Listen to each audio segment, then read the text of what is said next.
Welcome to the Ohio State Football Report. Billy Beebe with you. Plenty to discuss today when it comes to the Ohio State Buckeyes. Bad and worse news when it comes to recruiting. We'll get more into why the Buckeyes loss feels even more hurtful. How do the Buckeyes spend their bucks? NIL management seems like it's a growing issue for Ohio State. And Julian Sayin, it's been one day since he was named the starting quarterback of the Buckeyes. What is everybody saying from the quarterback himself, fans, other players on other teams as they get ready for Texas? We will discuss there. Now, one of the issues I'm currently facing in the office as of today, Michigan is having a day. They got a brand new 5-star recruit. We're going to get into that in just a second. The boss, James, is running wild with the Michigan Football Report. They got 47 new subscribers today.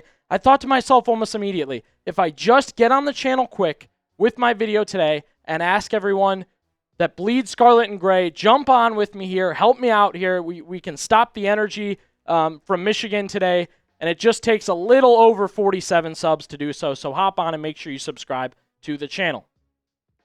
More Michigan talk in alumni here, and Adam Schefter breaking the news today that Savion Hiter, top-ranked running back in the country in the class of 2026, one of the best recruits Michigan has looked at as a running back in past years, is headed to Michigan. It was between Georgia, Tennessee, Ohio State, and he went with the Wolverines. It was killer. It was killer. Ohio State didn't necessarily feel all the way in this one. It seemed like Michigan or Tennessee. My crystal ball was Tennessee. My crystal ball got broken right away, and my tears were all over it when he went to Michigan, made that decision, and James Yoder making the call that this is this generation's Adrian Peterson. So that's the type of player Michigan snags in Savion Hiter, well-regarded through the board, right? Rivals, 24/7, ESPN. You go through well-regarded running back, 5-star running back, top-ranked recruit, and he's going to be a Wolverine. He's had that jacket on for a while. He's vibing with Bryce Underwood. He's taken pictures with Sharon Moore, and I'm sure he got paid very, very well to make sure that he was on his way and headed to Ann Arbor. It was killer. It was killer to see, and it was really just the first dagger of the day for me watching Hiter choose to go with the Wolverines, because we got news earlier this week that in just a few days, when Bralan Womack, a 5-star safety, again, we're talking about a top recruit at the safety position, the number 1 recruit at the safety position in the country, and one of the best overall players in the country. Ohio State had this one bow-tied, wrapped, ready to go. Everything was set. He was a Buckeye. He was going to look good in scarlet and gray, and we get news this week. The crystal ball prediction was that he will go to Auburn, and it really seems like something's up. This was a guy I really, really wanted because I thought he'd be the perfect replacement for Caleb Downs, and now my energy is just lost. A talented player that was signed, sealed, delivered as a Buckeye is now going to go to Auburn. What happened here? There's a ton to discuss, and it seems like a trend now. Ohio State's recruiting is starting to head in the wrong direction. Ryan Day has been a terrific recruiter. He has had top classes year after year after year. And again, he's going to have a top 10 recruiting class in the nation, one of the best in the Big Ten overall, as we've got all the rankings there for you. You can take a look. Losing names like this is starting to stack up.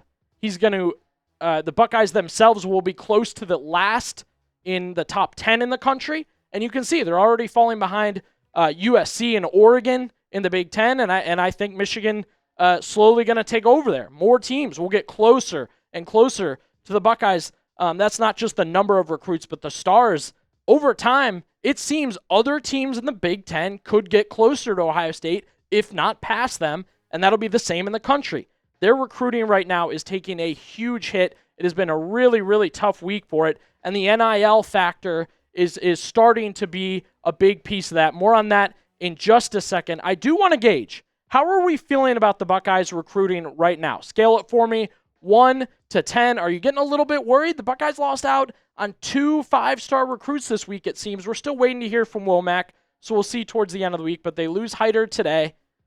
It's not looking good for Womack. Scale it for me, 1 to 10. What is your concern level over the Buckeyes recruiting? For me personally, I'm on edge a little bit here. I don't like the chatter. I don't like hearing that this is the worst recruiting class that Ryan Day has had. I felt like the Buckeyes were on the up and up recruiting-wise. Then this NIL thing comes into play. Buckeyes solve it quickly by spending the money they did last season. They win a national title. Now we're on a different edge here. I myself am starting to get a little bit worried about what Ohio State does recruiting-wise to figure these things out.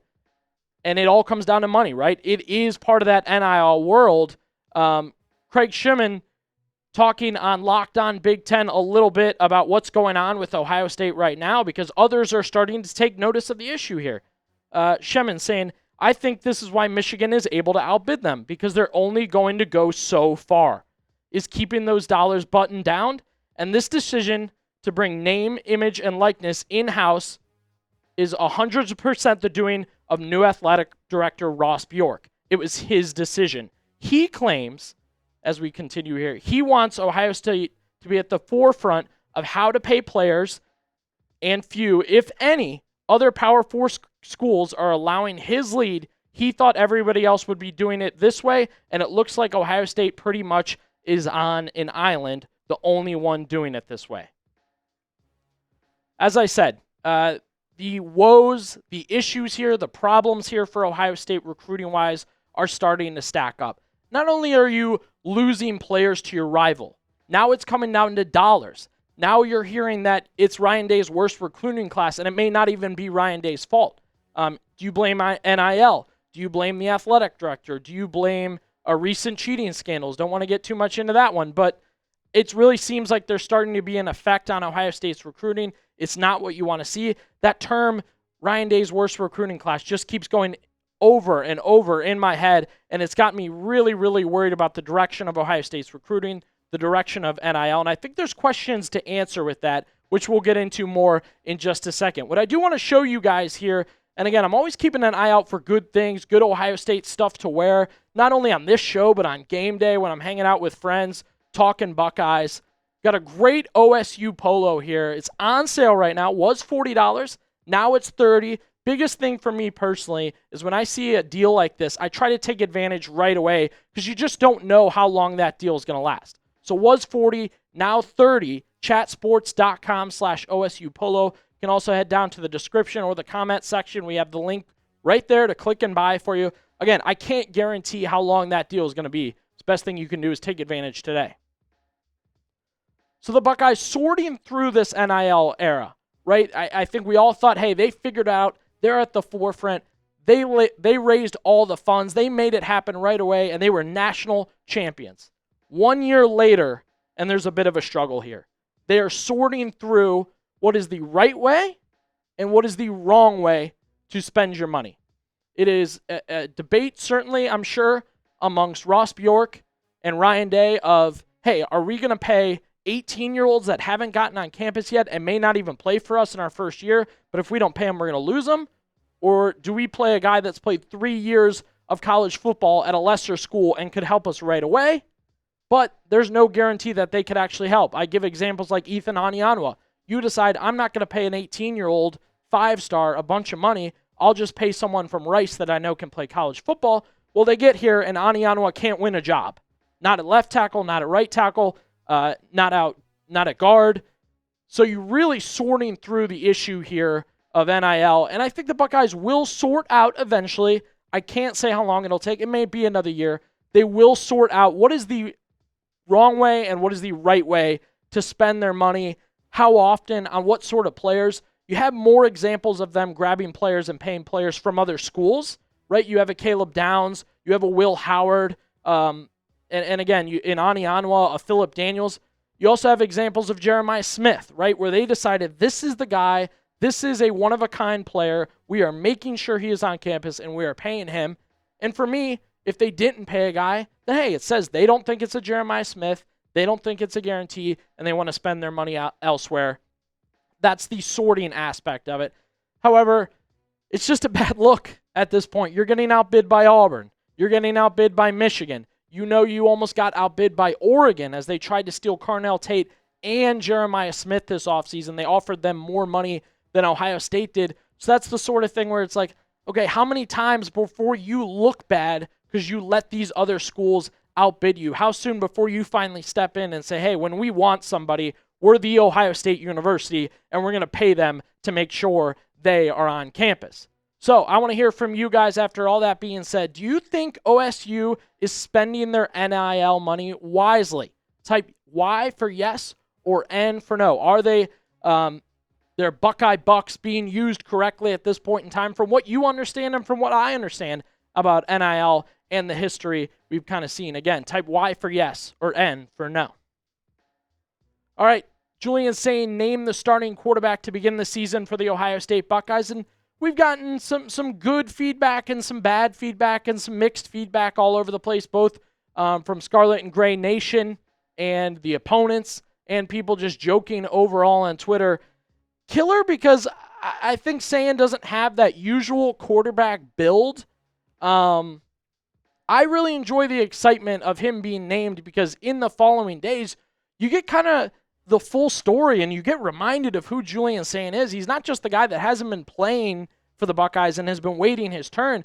You get those high school highlights. You get to relive those quotes from other players, from other coaches. Great example, I take you back to Jeremiah Smith, and this is back when he was playing at two sides, devil's advocate. He didn't want to pick a quarterback yet, but with Julian, he did note that arm is different. He can make any and every throw, just a smart quarterback. Like me, is a little quiet, but he's starting to come out of his shell. Coaches have noted that also. He's definitely going to be a guy. It's going to be scary for the opponents.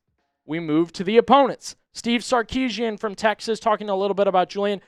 Very good player, elite passer, very good arm talent, very quick release, really accurate guy. Obviously, he's got great weapons around him. He's the type of guy that can utilize those weapons in a good system so it poses one heck of a challenge. And again, that's a coach that the Buckeyes will go against just a week from today. So at this point, Ryan Day gives his stamp of approval. Sarkisian talks up Julian Sayin, and we know Nick Saban initially wanted him to quarterback Alabama into the future. So I had a lot of fun yesterday seeing those good things.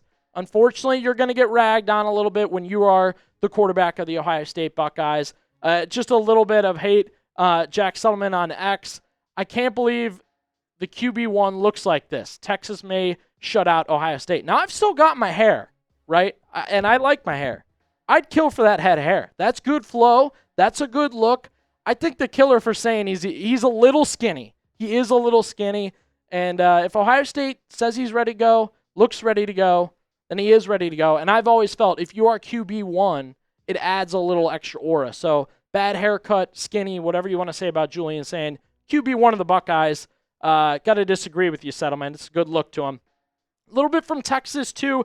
You heard from Sarkisian, Colin Simmons on the D-line, letting us know he's got his sights set on QB1, ready to go. They've been waiting to hear who would start this game.